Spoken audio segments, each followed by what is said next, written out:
Bonjour à tous et bienvenue sur la chaîne YouTube de France Minéraux. Aujourd'hui, je vous retrouve pour vous parler de la sélénite.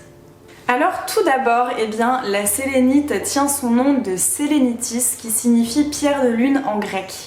On l'appelle ainsi parce qu'on considère qu'on peut voir effectivement la lumière de la lune à travers cette pierre.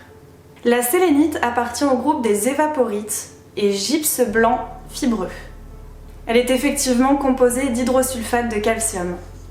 En termes de couleur, on sera sur une pierre avec des teintes la plupart du temps blanches. Elle est rarement incolore, mais ça peut arriver, et elle peut même parfois tirer jusqu'au rose. Alors d'ailleurs, une sélénite rose, c'est très joli, je trouve. Ça a une couleur très douce. Mais voilà, la plupart des sélénites que vous trouverez ont une teinte très simplement blanche. On retrouve donc des gisements de sélénite au Brésil, au Canada et en Chine. Comme toujours, je tiens à vous rappeler que la lithothérapie ne remplace pas une expertise médicale et que si vous souffrez de problèmes de santé, nous vous encourageons vivement à consulter un médecin. Toutefois, la lithothérapie pourra vous accompagner tant sur le plan psychologique que physique ou émotionnel également, notamment dans le cadre d'un traitement médical. En termes d'astrologie, on sera donc sur une pierre très douce qui correspondra à merveille avec les Verseaux et les Cancers.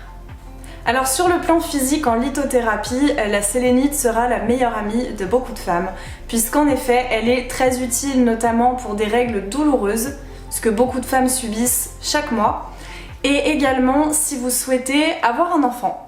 Voilà, si vous êtes dans l'attente d'une grossesse, si vous avez du mal à tomber enceinte, la sélénite pourra vous aider à préparer votre corps finalement pour accueillir un petit être.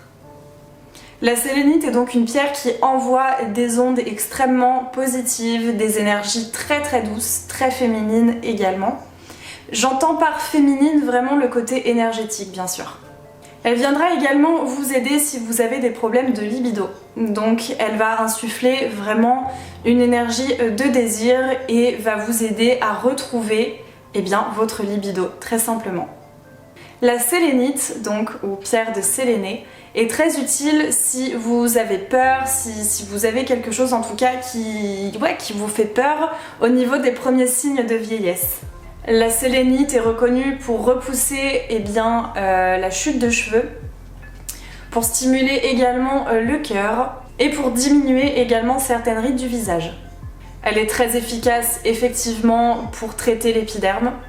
Attention cependant, ce n'est pas comme les autres pierres avec lesquelles on peut faire des élixirs puisque la sélénite déteste l'eau. Par contre, vous pouvez utiliser effectivement un galet que vous passez régulièrement, par exemple juste avant de mettre votre crème de nuit, par exemple, ou votre crème de jour si vous souhaitez le faire le matin. Vous pouvez passer un galet sur votre visage, sur les zones même du corps où vous avez la peau qui tiraille, où vous avez la peau qui vraiment manque d'hydratation. La sélénite peut apporter un petit coup de pouce. Bien sûr, ça fonctionne comme les médicaments. Il ne faut pas remplacer votre crème de jour et vos soins pour la peau contre uniquement une pierre. La peau a besoin d'être hydratée et c'est d'ailleurs pour cela que l'on utilise des crèmes. Mais la sélénite va finalement sceller cette hydratation. La sélénite est également une pierre que l'on recommande aux sportifs puisque après un effort physique, il se peut que vous puissiez constater des crampes musculaires. La sélénite peut significativement diminuer ces crampes. Donc on la recommande fortement pour les personnes qui pratiquent beaucoup de sport, mais aussi pour celles qui viennent de s'engager dans une pratique sportive puisque le corps est beaucoup moins habitué. Vous risquez beaucoup plus d'avoir des crampes musculaires. Sur le plan émotionnel maintenant, la sélénite est une pierre de paix intérieure et d'apaisement de façon générale. Comme je le disais un petit peu plus tôt, elle va vraiment diffuser des énergies de douceur et de tendresse. Si on dépose donc par exemple un galet de sélénite à côté de soi la nuit, on remarquera très rapidement qu'on va commencer à s'endormir plus rapidement, qu'on va mieux dormir de façon générale. Ça éloigne aussi d'ailleurs un petit peu les cauchemars puisque vous aurez beaucoup plus de paix intérieure, beaucoup plus de calme également, vous ferez moins de cauchemars. On dit aussi qu'elle éloigne des lieux les mauvais esprits et les mauvaises énergies. La sélénite aide également à faire table rase du passé et à repartir sur des bases saines. Elle fait ressurgir parfois des douleurs qui n'ont pas été guéries, des blessures en tout cas qui n'ont pas été guéries, pour que vous ayez l'opportunité de travailler dessus. Donc elle va parfois vous faire souffrir entre guillemets, mais voilà, vraiment dans ce processus de guérison et de paix intérieure. Elle est très utile notamment pour une introspection ou faire une analyse sur soi-même. C'est un petit peu le même principe que la chrysoprase si vous entamez un travail sur vous-même. La sélénite est également une pierre, et bien, comme je le disais précédemment, d'apaisement. Elle sera donc très utile contre le stress, notamment le stress que vous pouvez ressentir par exemple si vous êtes enceinte, que vous avez des interrogations, ce qui est tout à fait normal. Si vous avez eh bien, des craintes, des peurs un petit peu irrationnelles, eh bien, la sélénite pourra vous aider à déjà eh bien, vous apaiser, vous calmer, calmer vos peurs, calmer votre stress, mais aussi vous aider à être beaucoup plus connecté avec votre bébé si vous êtes enceinte, et donc d'appréhender et de comprendre et aussi de ressentir tous les changements qui opèrent dans votre corps. Comme chacune des pierres, eh bien, la sélénite a besoin d'être purifiée et rechargée régulièrement. C'est un petit peu particulier car la sélénite ne supporte pas l'eau ni le contact direct avec le sel. Vous devrez donc procéder de manière indirecte. N'hésitez pas à vous référer à la vidéo sur la malachite pour voir eh bien, comment on purifie une pierre en contact du sel indirect. Pour la recharger, eh bien, il faudra utiliser les rayons lunaires. La sélénite est une pierre lunaire. Alors je fais une petite parenthèse puisque je vais enfin pouvoir vous montrer ma druse d'améthyste pour purifier mes minéraux. La voici. J'en suis très fière, j'en suis très heureuse et très satisfaite. Je vais vous la montrer un petit peu de plus près. La voici. Elle est assez lourde. Et donc elle peut contenir eh bien, quand même pas mal de minéraux. Hein. Surtout des bijoux, ça peut être très pratique. Donc c'est une druse de taille M que vous pouvez évidemment retrouver sur le site de France Minéraux, je vous mets le lien en barre d'infos. Elle est assez lourde, elle est assez imposante, voilà comment elle se présente derrière. C'est un morceau extrêmement brut, hein. C'est une druse en fait très simplement. Donc voilà, je voulais profiter de ce moment pour vous la montrer, je l'utilise très régulièrement maintenant. Et j'en suis très satisfaite, je trouve qu'en termes de purification, alors évidemment, je peux pas purifier tous mes minéraux sur cette druse, mais en tout cas pour les bijoux, je trouve que c'est parfait, surtout si vous voulez eh bien, purifier et recharger d'un jour à l'autre en fait. Par exemple, je sais que quand je vais porter des bijoux donc que je prévois la veille, eh bien, je les purifie en fin d'après-midi et ensuite eh bien, le soir, si c'est des pierres lunaires du moins, évidemment si ce sont des pierres solaires, je me débrouille pour le faire dans la journée.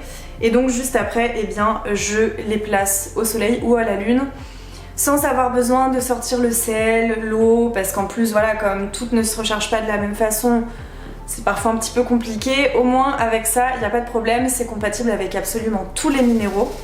Et je trouve que ça fait une super déco. Alors n'hésitez pas à me donner votre avis, voilà, je la remets à sa place. Hop. Je trouve ça splendide. Je vais maintenant eh bien, pouvoir vous parler de mon expérience avec la sélénite. Donc j'ai eu une sélénite en galet il y a maintenant 2 ans je crois. Et donc je l'avais utilisée de manière très simple en fait dans mon salon pour voilà, éviter d'avoir trop d'énergie négative. Et bah écoutez, je trouve que ça a plutôt bien fonctionné. Je me suis jamais sentie mal en tout cas dans cette pièce. Maintenant, c'est vrai que je n'ai pas eu une utilisation très poussée de la sélénite, notamment pour dormir. Donc pour dormir, eh bien moi j'utilise une lépidolite sous l'oreiller, je trouve que c'est ultra efficace. Mais du coup c'est vrai que je suis quand même tentée d'essayer avec la sélénite. Donc voilà, de déposer soit une tour en sélénite, soit un galet en sélénite à côté de moi pendant la nuit. Je pense que ça peut être effectivement plutôt pas mal. Donc voilà, à méditer en tout cas. D'ailleurs en parlant de méditer, j'ai quand même utilisé la sélénite pour méditer justement.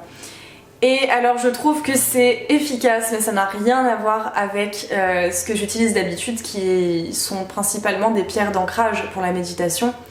Là on est vraiment sur quelque chose de très... comment dire, en fait c'est l'inverse. Avec une pierre d'ancrage on va vraiment être ancré dans le sol, c'est le principe de l'ancrage. Avec la sélénite, il y a un côté plus, voilà, on part vers le haut quoi, hein. Donc l'état de conscience n'est pas le même, en tout cas j'ai pas du tout eu la même expérience qu'avec une pierre d'ancrage. Mais c'est très intéressant et je m'en sers d'ailleurs aussi pour faire des introspections. Il m'arrive beaucoup de méditer, voilà, vraiment dans l'objectif de faire une introspection. Et c'est vrai que la sélénite pour ça est super efficace. J'espère que cette vidéo sur la sélénite vous aura plu. N'hésitez pas à vous abonner, à activer la petite cloche de notification pour ne rater aucune des vidéos qui paraissent donc le lundi et le jeudi. N'hésitez pas également à commenter, à mettre un petit pouce en l'air aussi, ça nous fera vraiment très plaisir. En attendant, eh bien moi je vous retrouve lundi pour une vidéo sur la topaze. Je vous souhaite donc un excellent week-end et je vous dis à lundi.